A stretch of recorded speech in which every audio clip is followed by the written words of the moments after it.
도대체 왜 과기부가 그 중요한 R&D 예산을 스스로 깎게 됐는지, 그래서 책임 소재를 규명하고 국민께 보고하고 뭐 인사 조치할 일이 있으면 인사 조치하고 형사 대응할 일이 있으면 대응하고 그럴 의지가 있으십니까? 윤석열 정부에서 R&D 예산 삭감된 일 잘 파악하고 계시죠?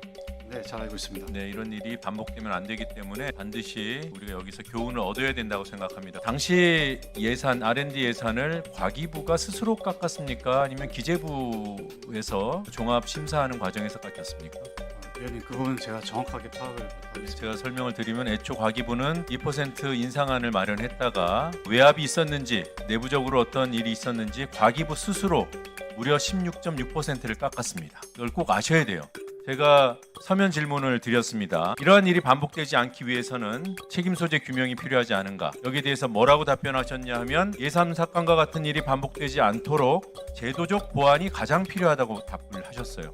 저는 사실 동문서답이라고 생각했습니다. 진상을 규명하고 책임 소재를 가려서 이 일이 반복되지 않게 해야 되지 않는가라고 이제 질문을 드린 건데 제도적 보완이 가장 필요하다고 하셨다는 점에서 그런 뭐 사실관계 파악이나 책임 소재 규명이나 이런 거에 뜻이 없는 게 아닌가. 일단 이렇게 여쭤볼게요. 어떤 제도적 보완이 있으면 이런 일이 재발되지 않습니까? R&D 예산에 대한 일정 부분 보장에 대한 노력이 필요하다고 생각합니다. 보장을 그럼 법으로 해요?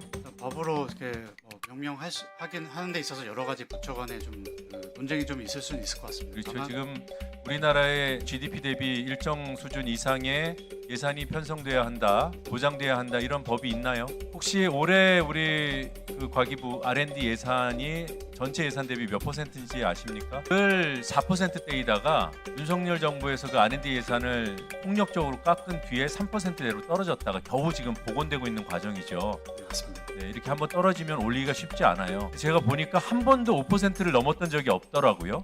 이 정도로 지금 4%대 수준이 적정하다고 보시는지 조금 더 늘어야 한다고 보시는지 후보자 생각은 어떻습니까? 개인적으로는 좀 더 늘어야 된다고 생각합니다. 이렇게 예산이 깎이는 것을 막는 데서 더 나아가서 더 확보하기 위해서는 제가 볼 때는 과기부가 지난해 엄청난 혼란을 끼친 이 R&D 삭감 사태에 대해서 스스로 자정하는 노력을 보여야 그때 비로소 국민들께서 동의해 주실 것 같아요. 그런 점에서 진상규명을 제대로 하고 도대체 왜 과기부가 그 중요한 R&D 예산을 스스로 깎게 됐는지, 그래서 책임 소재를 규명하고 국민께 보고하고 뭐 인사 조치할 일이 있으면 인사 조치하고 형사 대응할 일이 있으면 대응하고 그럴 의지가 있으십니까? 위원님, 그 부분은 제가 임명이 되면 좀 살펴보고 따로 보고 드리겠습니다. 이건 제가 따로 들으라는 게 아니라 국민께서 들으셔야 되는 거예요. 얼마나 큰 혼란이 있었습니까? 지금 그 R&D 예산의 그 일방적인 삭감으로 인한 피해가 다 복구됐나요? 엉뚱하게 카이스트 학생들은 그거 항의하다가 대통령 경호처 직원들한테 입틀막 당했잖아요. 네, 맞습니다. 해외로 유출된 인력이 돌아왔나요 다?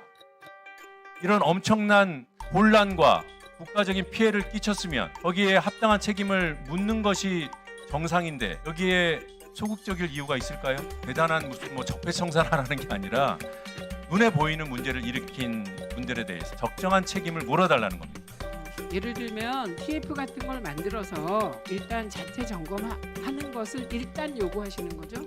TF 만들어서 검토하는 것을 고민하고 연구생태계 복원에 최선을 다하겠습니다.